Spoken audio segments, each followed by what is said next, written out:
Assalamualaikum warahmatullahi wabarakatuh.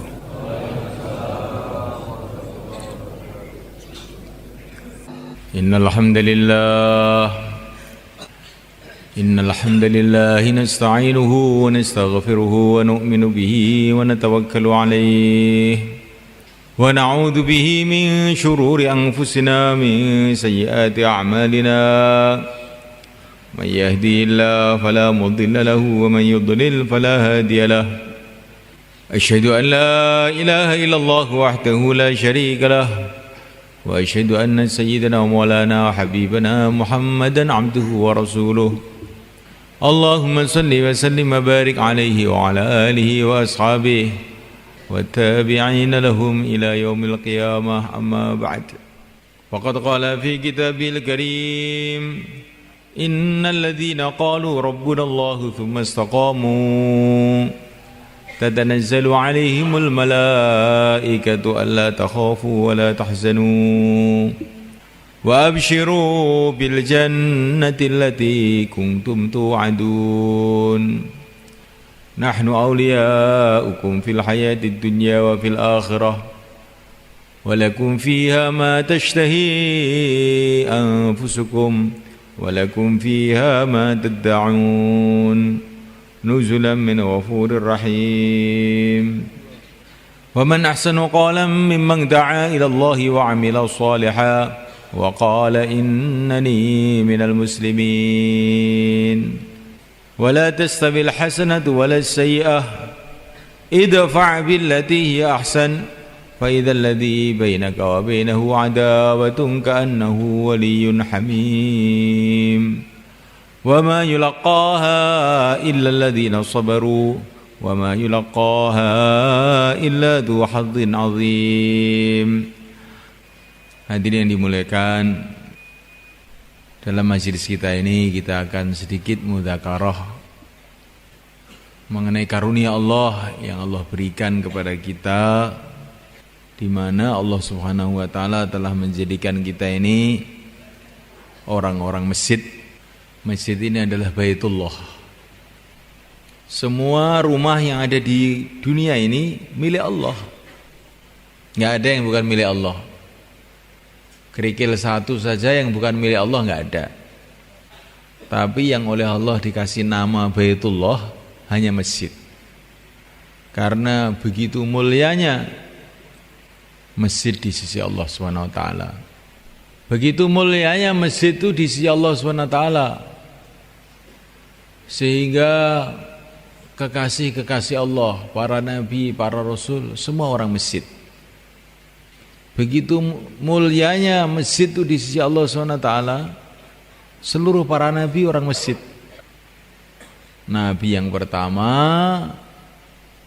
kakek kita, Mbah Nabi Adam alaihissalam, waktu itu sudah ada masjid, yaitu Masjidil Haram di Makkah Al-Mukarramah, dan beliau ibadah di sana. Begitu mulia masjid itu sampai yang disuruh bangun masjid itu termasuk para nabi disuruh bangun masjid. Allah Subhanahu wa taala bercerita bagaimana Nabi Ibrahim Khalilullah bersama anaknya Nabi Ismail Nabiullah bangun masjid. Wa idh yarfa'u Ibrahimul qawa'ida minal baiti wa Ismail Rabbana taqabbal minna. Nabi Ibrahim tukangnya, Nabi Ismail itu kulinya. Tukang, kalau tukang masjid itu begitu mulia di sisi Allah. Kuli walaupun kuli, tapi kalau kuli masjid itu Masya Allah sangat mulia di sisi Allah. Sehingga yang dipilih untuk jadi kuli masjid itu seorang nabi juga, Nabiullah Ismail alaihissalam, yang akhirnya menurunkan Sayyidul Anbiya, Nabi kita, Nabi Agung, Nabi Muhammad sallallahu alaihi wasallam. Begitu mulianya masjid itu di sisi Allah, sampai Nabiullah Ibrahim, Nabiullah Ismail pun diperintahkan untuk bersih-bersih masjid, ang tahhira baitiya lit-taifin wal 'akifin war ruk'is sujud. Walaupun cuma nyapu, itu kalau nyapu masjid itu beda, itu sangat mulia di sisi Allah. Ngepel, tapi kalau ngepel masjid ini perkara besar di sisi Allah SWT. Para nabi, bahkan Sayyidul Anbiya, baginda Nabi alaihi salatu wassalam, beliau melihat ada dahak, ada liak di masjid, langsung wajahnya memerah, dibersihkan sendiri, digosok itu, kemudian dikasih minyak wangi bekasnya itu, dikasih wangi-wangian masjid itu oleh Rasulullah SAW dengan tangan beliau sendiri. Liaknya, dahaknya itu dibersihkan oleh tangan beliau sendiri. Begitu mulianya masjid itu di sisi Allah. Nah, muliakan Allah SWT, begitu mulianya masjid itu di sisi Allah, sehingga kita kalau masuk masjid disunahkan sholat tahiyatul masjid. Semua orang-orang yang ada kaitan dengan masjid, orang-orang mulia di sisi Allah. Dalam satu hadis dikatakan, masjid itu ada tiang-tiangnya, ada cagak-cagaknya. Julasa'uhumul malaikah, teman duduk mereka itu adalah para malaikat. Itu cagak-cagak masjid itu.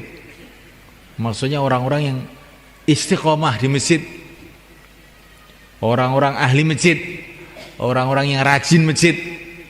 Itu cagaknya masjid namanya. Cagak masjid itu kan itu cagak. Cagak itu juga berharga juga. Tapi cagak masjid yang dimaksud di sini ini adalah orang-orang yang istiqomah di masjid. Kalau mereka pergi kemana-mana, para malaikat-malaikat itu pada mencari-cari.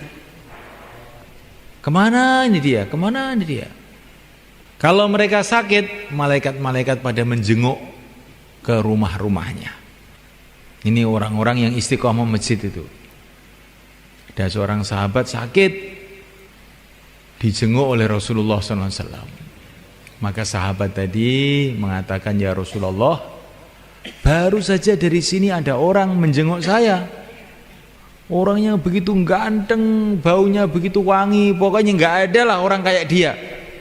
Tidak ada orang yang lebih ganteng, lebih mulia daripada dia. Selain engkau saja ya Rasulullah. Selain engkau saja ya Rasulullah. Tapi saya tidak kenal, dia sudah pergi, baru saja. Nabi mengatakan, itu tadi Jibril menjenguk kamu. Masya Allah. Ini ahli masjid tuh kalau sakit bisa dijenguk Jibril itu semua kan. Jibril bukan datang kepada para nabi saja, datang kepada orang-orang ahli masjid. Nah, mulaikan Allah Subhanahu wa taala, wa in kanat indahum hajah a'anuhum.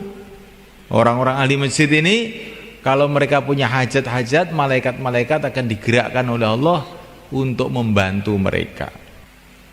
Jadi kalau kita ingin pembantu-pembantu dari para malaikat, jadikan diri kita ini ahli masjid.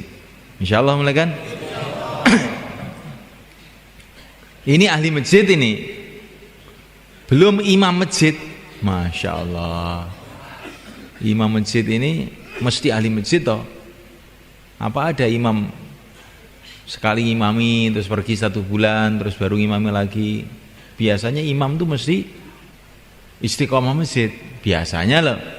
Kalau imam kok tidak istiqomah ke masjid, naudzubillah itu. Harus taubat itu. Imam masjid ini semuanya kan kedudukan yang sangat-sangat mulia di sisi Allah. Sehingga imam masjid yang pertama itu adalah yang mulia baginda Muhammad SAW. Maka kata para ulama, kalau saya itu ngimami itu baru berdiri di tempat pengimaman itu sudah merinding saya. Kenapa? Karena dulu yang berdiri ngimami ini Rasulullah. Lah kok terus saya yang ngimami? Sebetulnya betul-betul tidak pantas. Tapi apa boleh buat ya, mengadanya kayak begini ya. Di kita ini kalau ngimami itu harus hati-hati itu. Bukan ngimami baru pulang dari sawah kerobiak-kerobiak. Nah, bajunya enggak ditata ya. Keringetnya ambune cek penguk ya. ngimami masjid, ya. Muacane pletot sisan, ya. Yang cara Jawa mau nih, kajeng sing Indonesia mboten ngerti, gitu. Ini khusus wong Jawa, padha Jawane kan mboten ana apa to, rada di niki napa mboten nyeneni lho niki namung niki ngomong dhewe istilahnya. Tapi dirungokne wong, ya. Ngomong dhewe dirungokne wong. Jenenge dadi imam niku nggih sing rada pokro ngoten to, gitu.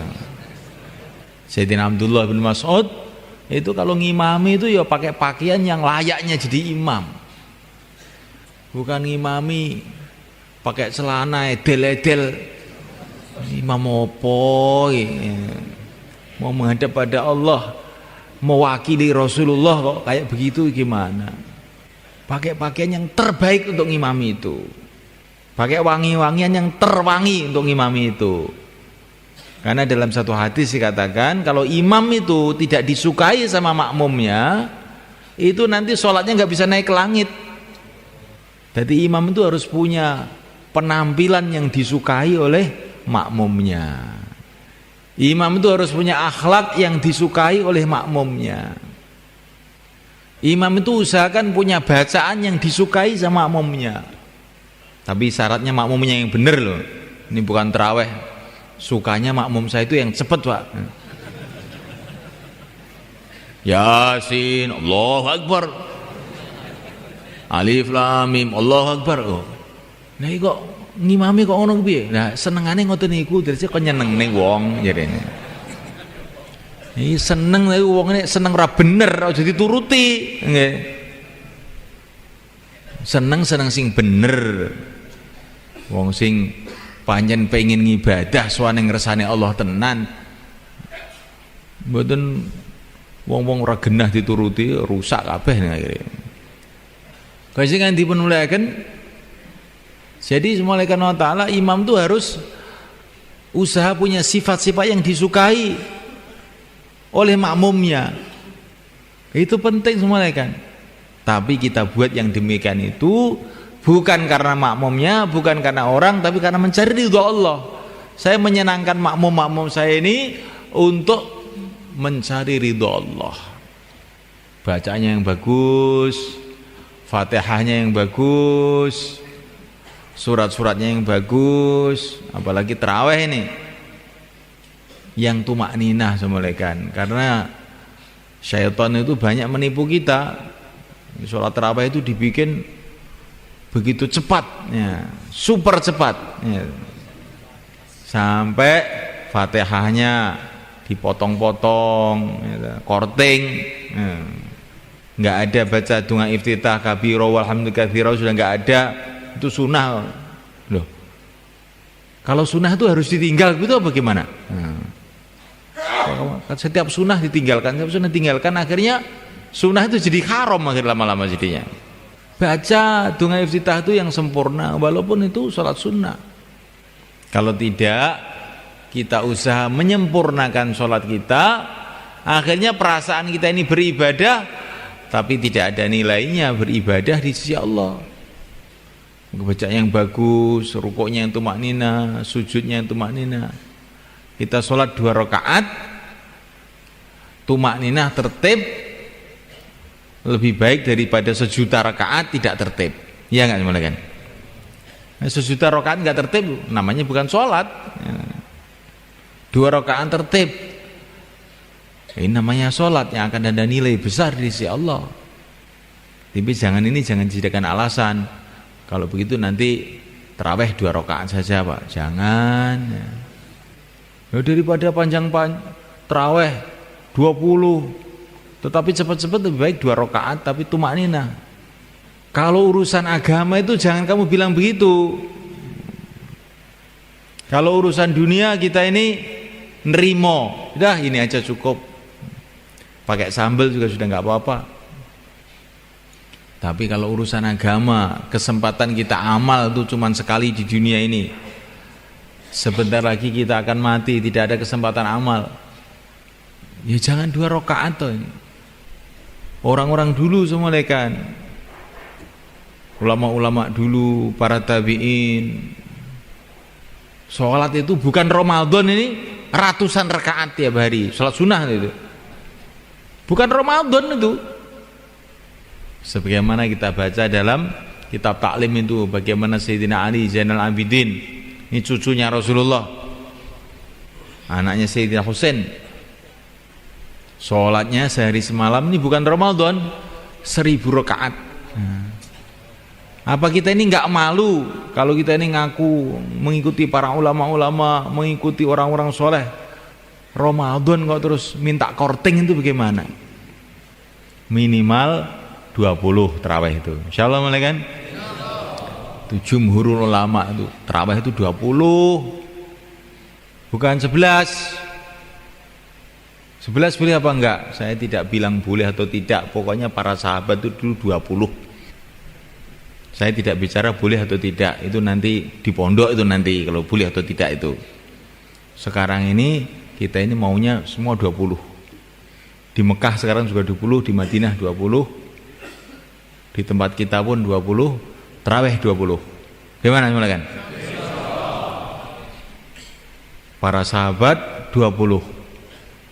Di situ ada ulama-ulamanya, di situ ada korek-koreknya, di situ masih ada Sayyidina Umar 20. Kita 20. Karena Allah menyuruh kita ikut para sahabat. Ya, 20.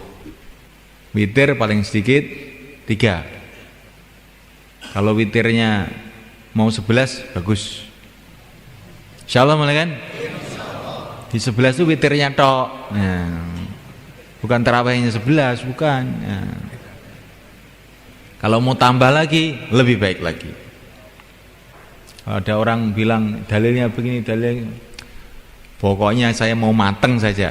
Para sahabat, ulama-ulamanya kumpul semua di Masjid Nabawi 20. Saya 20. Dah. Mereka lebih paham mengenai agama daripada semua orang yang berpendapat. Madzhab 4 semua 20. Kita 20. Insyaallah. Tapi kalau ada orang baru 2 rakaat terus pulang, doakan supaya Allah turunkan hidayah, gitu aja. Enggak usah dimarahi. Terus lumayan daripada gak gitu. Muga-muga Allah ngapura kowe, Kang. Wis ngono ae. Enggak usah dimarahi. Tapi ditarghib, ini musim panen, musim barokah datang. Orang-orang zaman dulu, para sahabat, para tabi'in, tabi'ut tabi'in, kalau malam Ramadan sedikit tidur, bahkan banyak yang tidak tidur sama sekali. Kok kita ini terus begini ini, terus kita ini mau ikut siapa? Nah, tapi nggak usah dimarahi, dilokne aja. Tapi dalon-dalon ini. Waya panen nih, panen gedenan. Lah kok ora gelem golek pari, ora gelem golek bawon, ora gelem golek wadah, itu terus piye? Nah, mulaikan Allah SWT, maka kita imam-imam masjid ini kita siapkan. Kalau bisa ada orang-orang hafid Quran untuk Ramadan ini kita borong untuk ngimami di masjid kita, ya bagus mulaikan. Sehingga satu Ramadan itu satu khataman pernah kita dengar dengan telinga kita. Ini termasuk sunnahnya para sahabat, sunnahnya para ulama yang sudah tersebar ke seluruh dunia kecuali Indonesia. Di Inggris saja itu kan tarawih itu satu khataman. Inggris tempatnya orang-orang mu'alaf yang baru sunat sudah umur 40 tahun itu, tarawihnya itu satu khataman. Masa kita ini Islam kawaan itu terus tarawih 10 surat itu pun cepet kayak sepur. Maka semulaikan Allah Ta'ala kita fikirkan perkara ini, insyaallah mulaikan. Imamnya itu bagian wiritannya, astagfirullah, bagian imam, yang imam biasa itu yang nggak hafal Quran itu bagian wiritannya, bagian dungo. Al barakah fi akabirina, barokah itu tempatnya orang-orang tua. Orang tua bagian doa, Allahumma sholli ala Muhammad. Nah, imamnya yang muda-muda yang hafal Quran, kalau ada loh ini. Kalau nggak ada ya seadanya. Tidak ada rotan, akar pun jadi. Hadirin yang dimuliakan,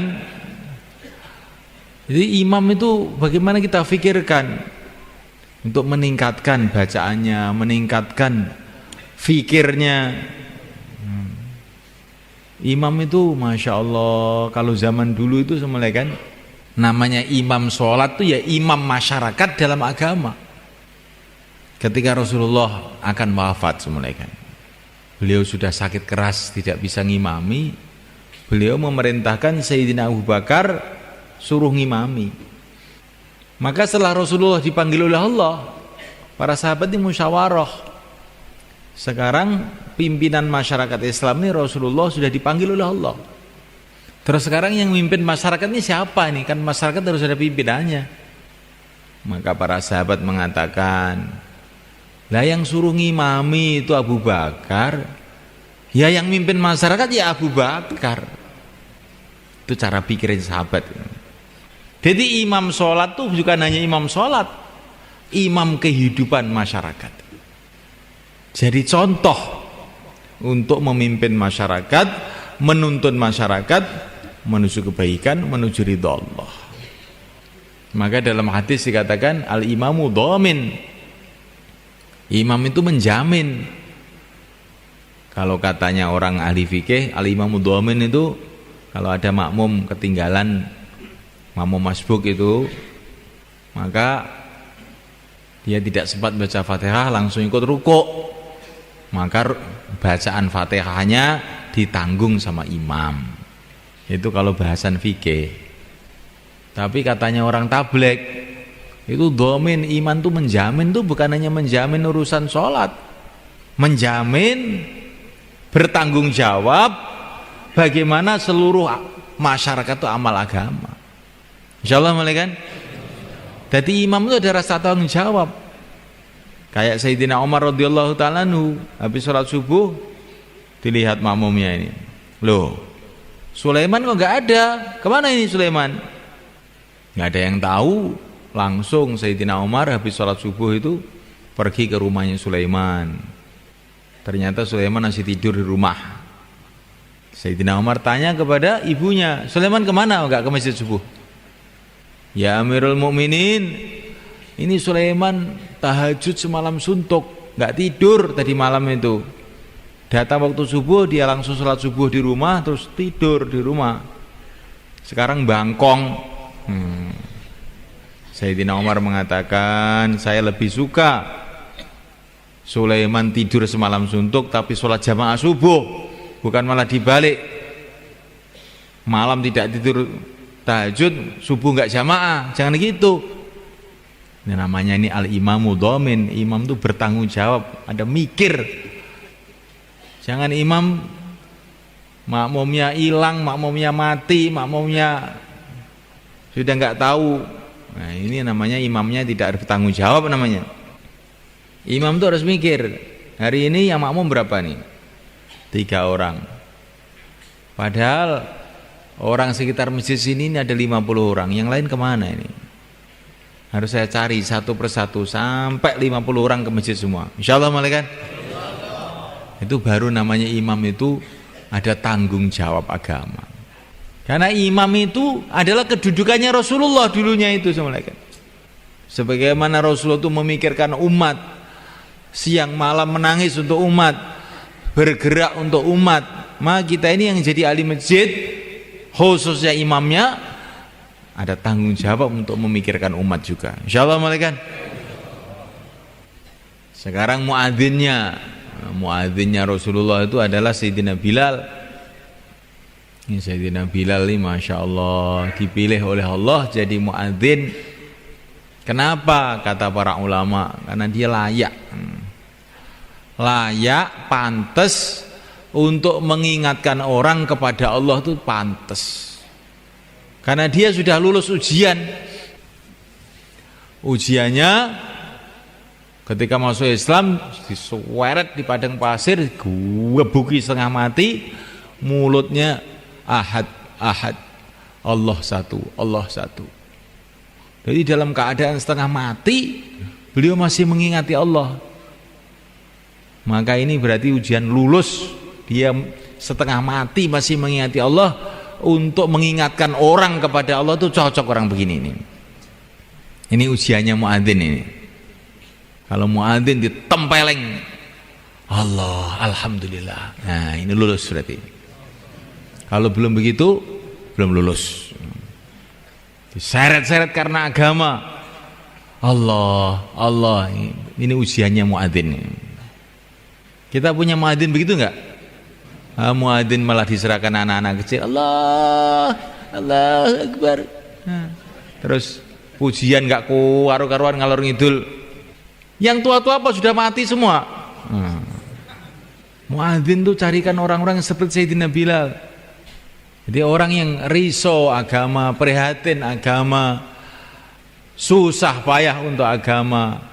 Lah dia ini kalau adzan, nanti adzannya itu ada ruhnya, ada kekuatannya, seperti Sayyidina Bilal. Kalau beliau adzan, asyhadu anna Muhammadar Rasulullah.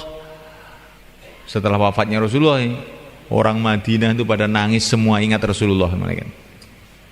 Karena hati beliau dipenuhi dengan kecintaan kepada Rasulullah yang luar biasa. Sehingga Sayyidina Bilal itu ketika mau wafat malah bernyanyi-nyanyi gembira. Besok saya ketemu Rasulullah, besok saya ketemu para sahabat, kekasih-kekasih saya. Ghadan nalqal ahibbah Muhammadan wa hizbah. Makanya kalau dia mengucapkan asyhadu anna Muhammadar Rasulullah, geger Madinah itu geger. Bagaimana kalau kita cari muadzin seperti itu? Insyaallah malaikat.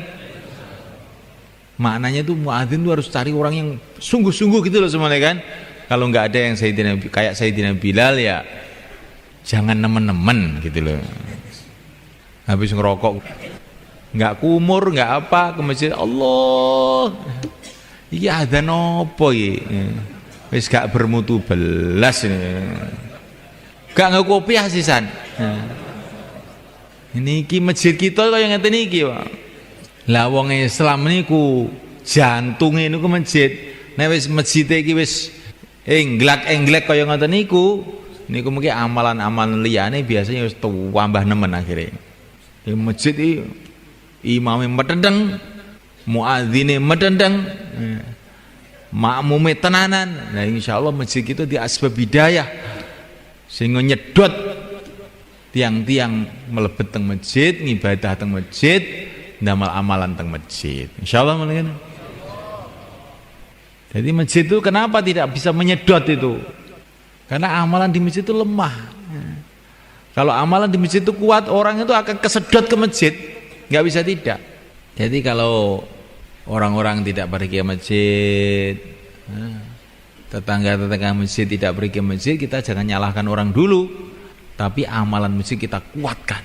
Jadi kalau kita kuatkan, insya Allah dengan izin Allah itu akan nyedot orang-orang di luar masjid untuk masuk masjid. Insya Allah malaikat. Sayyidina Bilal itu semalekan setiap mau azan tuh doa dulu. Allahumma inni asta'inuka ala Quraisy ayyuqimu dinak. Terus Allahu Akbar, baru begitu. Ya Allah, aku minta tolong kepada Engkau agar orang-orang Quraisy ini mau mengamalkan agamamu ya Allah. Karena waktu itu yang musuhi agama itu orang Quraisy. Maka Sayyidina Bilal ini setiap mau adzan itu doa, mendoakan orang Quraisy agar mereka dapat hidayat mau mengamalkan agama. Kalau doa habis adzan itu semua orang tahu. Doa sebelum adzan ini sedikit yang tahu ini doanya Sayyidina Bilal ini. Ya Allah, aku minta tolong kepada Engkau gerakkan orang Quraisy untuk bisa mengamalkan agamamu. Akhirnya seperti yang kita lihat dalam sejarah, orang-orang Quraisy akhirnya pada amal agama semua, masuk Islam semua. Yang pertama-tama musuhi orang Islam, orang Quraisy, tapi akhir-akhirnya yang membela agama, yang menyebarkan agama kebanyakan juga orang Quraisy. Ini anehnya semua kan. Maka kita ini kalau melihat orang-orang yang ngurusi agama itu jangan kita buruk sangka dulu. Ini kurang jopone nggak pernah didoain ini. Akhirnya mereka itu gelap hatinya, akhirnya merusak agama. Ini termasuk tugasnya muadzin ini begitu itu.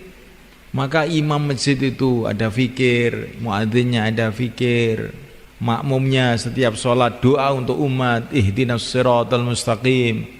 Ya Allah tunjukilah kami semua, seluruh umat ya Allah tunjukilah jalan yang lurus. Baru masjid kita ini akan jadi baik malaikat. Insyaallah malaikat. Sehingga masjid kita ini akan menyedot orang-orang yang Allah kehendaki sehingga mereka jadi orang-orang baik, jadi ahli-ahli masjid. Dan sehingga orang itu masuk ke masjid seperti tebu masuk pabrik glodok gitu sebenarnya. Asalnya tebu, jelek, bosok, macam-macam, masukkan ke pabrik glodok, proses itu tahu-tahu jadi gula pasir yang bagus, yang mahal, bisa dijual ke seluruh alam. Begitulah masjid. Kalau masjid amalannya baik, seperti pabrik gula yang baik itu, maka orang-orang yang buruk-buruk masuk masjid, keluar masjid sudah berubah jadi orang-orang baik. Nah mulaikan ini para sahabat, orang-orang yang paling mulia di sisi Allah SWT. Di mana mereka dididik? Di pondok mana mereka dididik? Di madrasah mana mereka dididik? Mereka dididik di masjid mereka. Dipraktekkan di rumah-rumah, di kampung-kampungnya. Ini pendidikan pertama. Sejarah pendidikan pertama itu adalah masjid yang telah berhasil mendidik para sahabat, telah berhasil mendidik pimpinan-pimpinan yang paling baik di dunia, Sayyidina Abu Bakar, Sayyidina Umar, Sayyidina Utsman, Sayyidina Ali. Di mana dididik? Bukan di Fakultas Sosial Politik, di Masjid Nabawi, masjidnya Rasulullah SAW. Berhasil membuat panglima-panglima yang terbaik. Sayyidina Khalid bin Walid, Sayyidina Sa'ad bin Waqqas, Sayyidina Zubair bin Awam, panglima paling baik di dunia, paling sukses di dunia. Di mana dididik? Di masjid. Mendidik dermawan yang paling baik di dunia. Sayyidina Utsman bin Affan, Sayyidina Thalhah bin Ubaid, Sayyidina Sa'ad bin Ubadah, Sa'ad bin Mu'ad, yang kalau sedekah itu semuanya kan karungan emas, bukan karungan beras. Emas itu karungan itu kalau sedekah itu. Kok bisa rela itu dididik di mana mereka? Dididik di masjid. Ulama-ulama yang istimewa. Sayyidina Abdullah bin Abbas, Sayyidina Abdullah bin Mas'ud, Sayyidina Ali bin Abi Thalib. Dididik di mana? Dididik di masjid. Bahkan zaman setelah itu Al-Imam Asy-Syafi'i, Al-Imam Malik dan ulama-ulama pada zaman itu kebanyakan itu dididiknya itu di masjid. Jadi masjid itu punya sejarah yang luar biasa semuanya kan. Didik pimpinan, didik ulama, didik aulia, wali-wali besar zaman dulu semua adalah didikan masjid semuanya kan. Nah kira-kira itu masjid yang mampu mendidik seperti itu, apa masjid yang terawihnya Yasin, Allahu Akbar itu semuanya kan.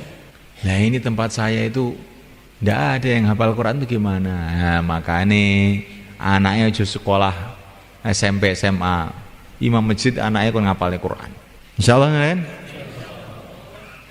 Pegawai negeri anaknya pengen jadi pegawai negeri, tentara anaknya pengen jadi tentara. Saya kira imam masjid anaknya pengen hafid Quran. Ben masjidnya makin meningkat sehingga masjid jadi tempat tarbiyah, tempat pendidikan bagi umat. Kamu hafal Quran? Ngapalan Quran di mana?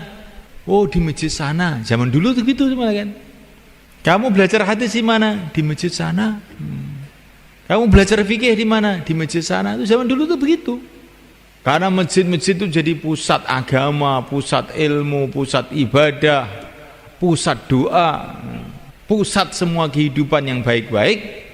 Masya Allah, mencetak orang-orang baik yang akhirnya mendatangkan masyarakat yang baik yang menyebarkan agama di seluruh dunia ini. Maka kita niatkan untuk meningkatkan masjid kita. Insya Allah malaikat. Kita niatkan. Sekarang itu sekolahan SD itu sudah ada aturannya. Kepalanya harus S1 namanya. Gurunya harus diploma 2 namanya. Orang-orang dunia itu sudah mikir bagaimana sekolahnya tambah maju. Nah sekolahnya umat Islam tarbiyah agama ini yang terpenting adalah masjid. nggak dipikirkan. Pikirkan bagaimana imamnya meningkat, bagaimana muadzinnya meningkat, bagaimana merbotnya tukang nabuh beduk itu juga meningkat. Nah, meningkatnya bagaimana nabuh beduk aja. Merbote itu loh ngerti waktu. Karena ada masjid itu belum subuh sudah dibeduki. Nah, itu kan bahaya itu. Karena kalau orang sholat ini sebelum waktunya kan nggak sah. Ngerti waktu. Merbote si bagian nabuh beduk itu golek ning wong sing tenanan. Nek ora engko nek nabuh sak penake, dienggo klothekan akhire. Nek Ramadan klothekan.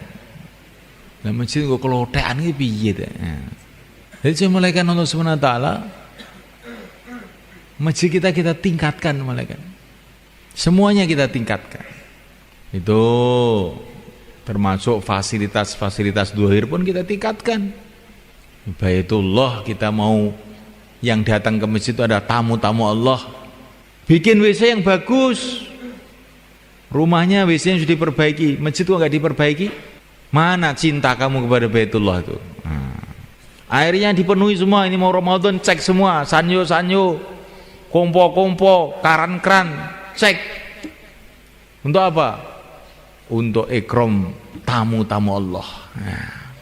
Dengan cara begitu insya Allah akan ridho pada kita. Ada orang itu diceritakan para ulama mau digiring ke neraka di pada mahsyar. Di tengah jalan dia ketemu orang. Hei, tolong saya. Siapa kamu itu? Saya kan pernah menolong kamu ngambilkan air wudhu dulu di dunia itu. Doakan saya supaya saya tidak jadi dikirim ke neraka. Kamu ingat enggak? Oh iya ingat. Kamu yang bagian nimbo itu ya? Iya. Oh ya, saya doakan. Ya Allah, ini dulu menolong saya untuk sholat ya Allah di dunia. Ampuni dia, jangan dikirim ke neraka. Ini diampuni oleh Allah, nggak jadi kirim ke neraka, kirim ke surga. Jadi namanya walaupun dandani keran, ini keran masjid ini beda. Walaupun bersihkan WC, tapi kalau WC masjid itu lain itu. Dibersihkan WC-nya, keran-kerannya dibersihkan, airnya disempurnakan, sehingga tamu-tamu Allah ke masjid itu jadi seneng, gembira. Insyaallah malaikat. Kalau tamu datang ke rumah kita suguh, kita kasih makan, kita kasih minum. Lah kalau tamu Allah di Baitullah itu kalau kita kasih makan tuh baik enggak kira-kira? Baik enggak soal malaikat? Zaman biyen wong kuno-kuno niku nek jenenge Ramadan niku traweh karo nggo puluran istilah wong Jawa. Mbuh puluran maknane napa ing kertas. Nggawa telo, nggawa tiwul gitu. Nggawa ayam panggang kadang-kadang niku. Niku wong zaman kuno niku piwulange kiai-kiai zaman kuno. Saya sangat niku. Sekarang ini kalau di Madinah sekarang ini kalau Ramadan Masya Allah berbuka itu digelar itu makanan itu di jalan-jalan, di masjid, di mana-mana tuh bareng orang ngasih makan semua, nggak ada orang kelaparan kalau Ramadan itu. Ya, kalau masjid-masjid kita ini kita hidupkan suasana seperti itu gimana? Itu kalau habis asar itu digelar sufroh yang panjang, ayam goreng ada di situ, doro goreng ada di situ, gitu. Rujak ada di situ. Kenapa ini kayak mau mantu saja? Ini memang mantu, bukan hanya mantu, lebih dari mantu ini. Ini rasa gembira kita bulan Ramadan, rasa gembira kita datangnya tamu-tamu Allah. Qul bi fadlillah wa bi rahmatihi fa bidzalika falyafrahu. Gembira karena agama itu perintah Allah. Di antara bentuk gembira tempe goreng, ya. Panggang goreng, kok panggang goreng apa ya? Pokoknya makanan yang enak-enak taruh di masjid. Kita sudah mikir begitu belum ini? Sudah insyaallah? Nggih ngoten lho Pak. Peningkatan Ramadan tahun ini mboten kados biasane. Mungkin nek bengi wong bodho maca Quran darus niku. Tapi niku diseleksi, ditata. Sing maca ki ya sing wacanane rada lurus to. Aja maca ning speaker pletot-pletot biyo ngrusakne kuping niku mengke gitu. Lah enten namung niku lho. Lah iya makane ya siap-siap mulai saiki Ditata sing maca Quran apik niku kon maca Quran gitu. Setengah-tengah maca Quran, kopi jahe niku dugi gitu. Karo cingkir ben kenceng pikire gitu. Insyaallah Bang nggih. Nggih. Jadi masjid niku sing ketok makmur ngono lho, Pak. Nek Ramadan lampu nih ditambah. Zaman Sayyidina Umar niku Ramadan niku lampu-lampu masjid ditambah. Sayyidina Ali niku zaman Sayyidina Ali niku sing mulai zaman Sayyidina Umar ya. Masjid-masjid padha padang kabeh. Terus Sayyidina Ali ningali masjid padha padang. Iki biyen sing mulai ngene iki Umar ya. Ya Allah, jenengan padangaken kuburane Umar, keranten Umar wis madang nih masjid-masjid teng pundi-pundi panggonan. Jadi Ramadan itu rada beda. Sing biasane 5 watt masjid niku kayak 50 watt. Biar rada padang melek ngoten nggih. Ning butuh 50 watt jingklonge akeh sisan gitu. Wis ngalamat ngantuk ini mungkin. Dipadangi masjid niku nek Ramadan. Insyaallah Bang nggih. Pokoke Ramadan ini istimewa. Lah mung ngentokne watt kan nggih. Ngentekne dhuwit ben. Dhuwit entek ya ben kanggo mbangun akhirat. Insyaallah Bang nggih. Ben tau korban kanggo agama. Ben ning manah enten greget, ya Allah jenengan maringi kula rezeki. Ha niki Ramadan. Rezeki niki sayang panjenengan, kula gunane ke masjid panjenengan. Sing karpet-karpete masjid wis elek-elek gitu. Sing wong nek sujud mboten betah karo ambune karpete niku. Ganti Ramadan niki. Insyaallah Bang nggih. Ganti sing anyar. Mboten saged tuku sing anyar. Karpet sinau omah diumbah kayak masjid. Kanggo Ramadan. Engko nek bar Ramadan gak sadigo mulih nek. Insyaallah Bang nggih. Iki jenenge kita ki Ramadan ki tenanan. Ramadan barang kok karpet melengkung-melengkung ambune ra karuan. Iki Ramadan piye kaya ngene iki? Kaya senten Gusti Allah niku Maha Sugih. Allah nek ngresake ndadekne masjid saka emas nih gampil mon ya Allah. Tapi Allah ning nguji kita, cintamu ning Allah ki sepira? Cintamu ning agamaku ki sepira? Niku lho, Allah ning nguji kita. Allah mboten perlu kali duit kita. Allah Maha Sugih. Tapi kita ini diuji sepira? Buktine cintamu ki sepira? Buktine iki iman ning akhirat ki sepira?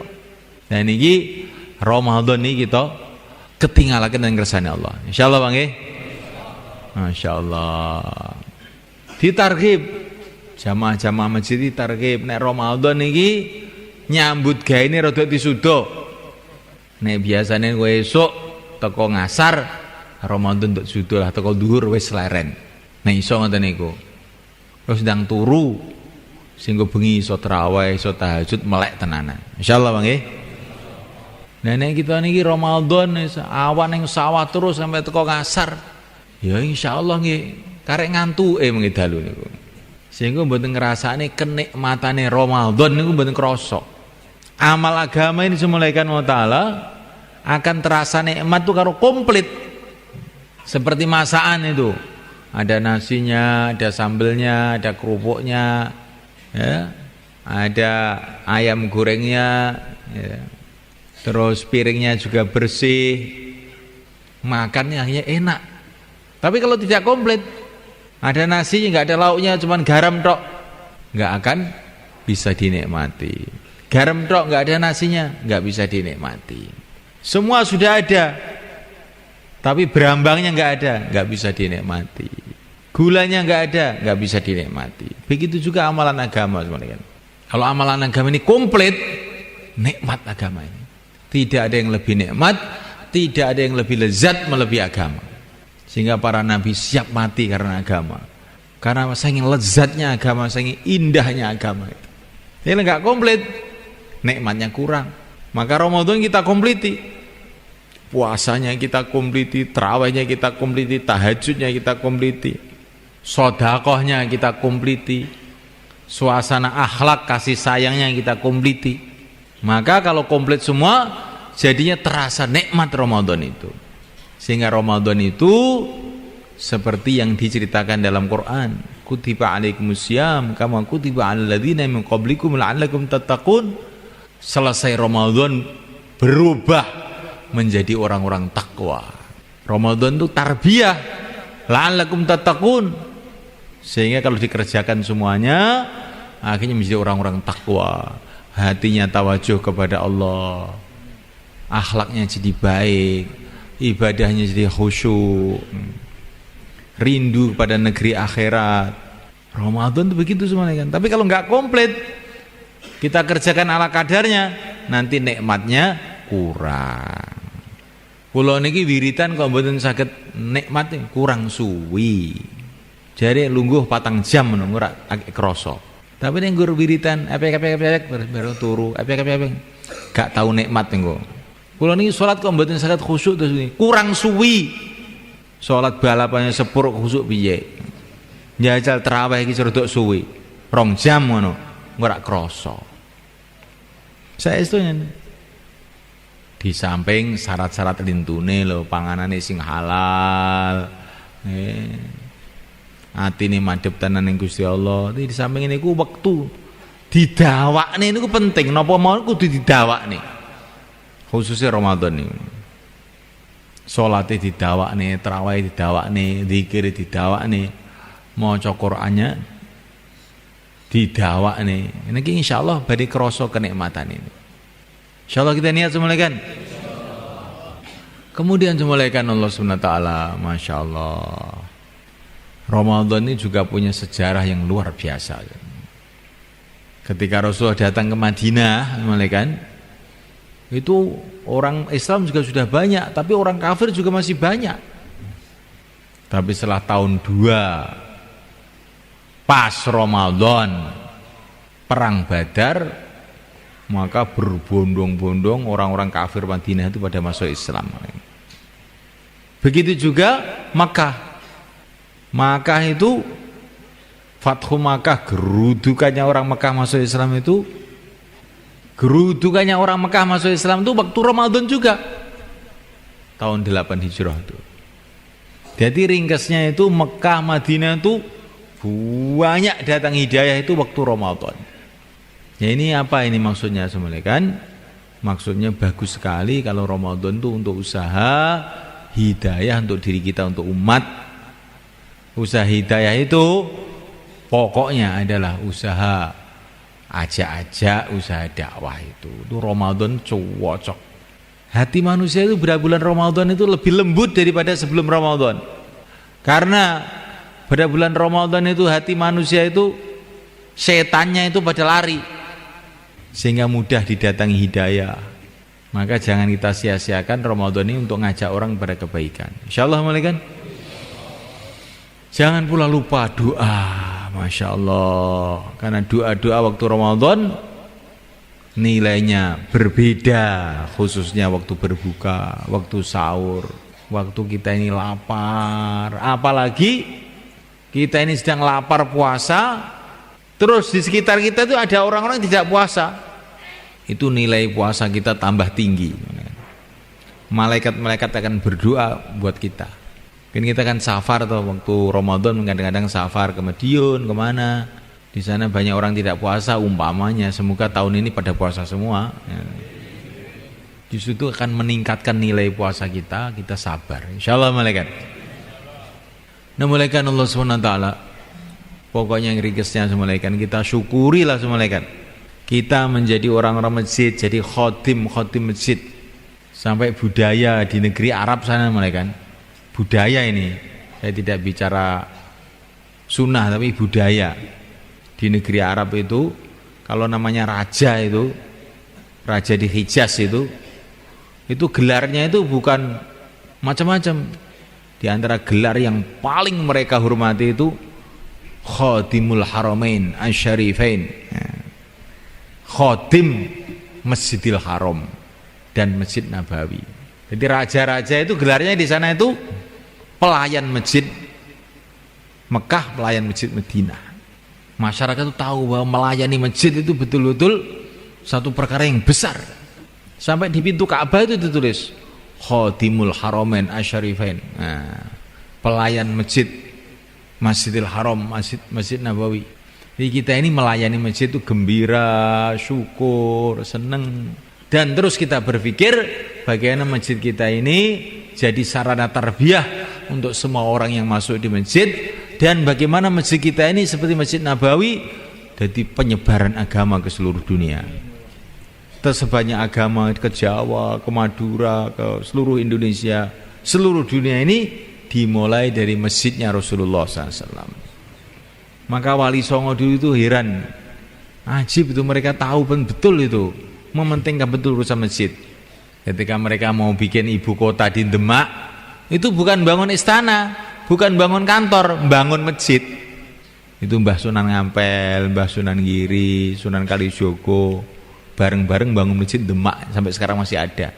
Mereka itu ingin memberitahu kepada masyarakat Jawa ini, masjid itu penting.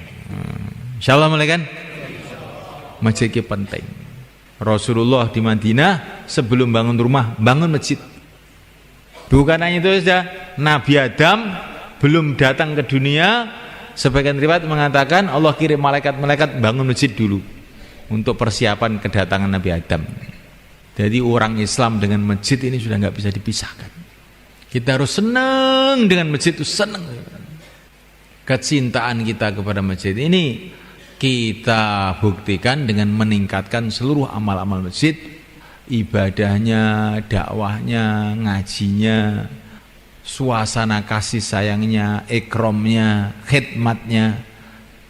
Kita tingkatkan, kita mulai sekarang ini, sehingga Ramadan nanti masjid kita ini sudah anget dengan amalan-amalan, sehingga akhirnya jadi asbab hidayah Ramadan ini, kampung-kampung berubah, kota-kota berubah, anak-anak kita berubah, istri kita berubah, barokahnya amal masjid dalam bulan Ramadan. Insyaallah mulai kan.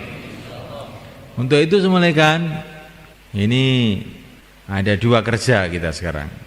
Yang pertama kali, sebagaimana dulu para sahabat, ada sahabat muhajirin yang meninggalkan rumahnya, meninggalkan kampungnya untuk usaha agama.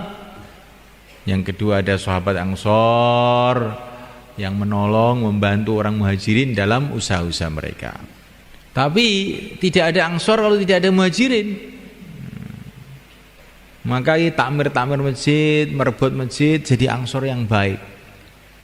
Nanti kalau ada tamu-tamu datang ke masjid, di ikram yang baik, dibantu program-program yang baik, sehingga masjid kita bisa hidup 24 jam. Insyaallah malaikat.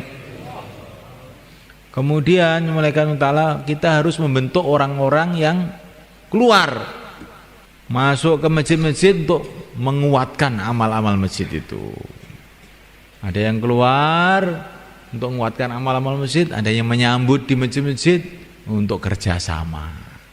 Nah kalau umat ini kembali seperti itu, seperti zaman sahabat, ada orang-orang yang bergerak untuk agama, ada orang yang mau membantu, akhirnya agama hidup.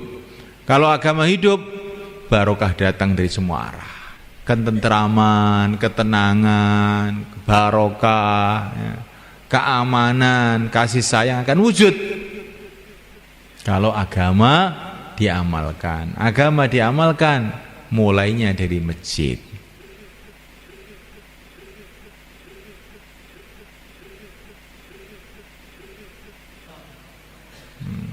Ben imam masjid niku metendeng tenan. Nek ndonga kunun Allahumma hdina fi man hadani, nangis tenanan. Akhirnya hidayah medun tenanan. Ndonga kunut kok bar lho. Kok cepet men Mbah Kiai iki. Nah. Wis apal ya cepet to. Nah. Donga kunut iki rada suwi ngono lho.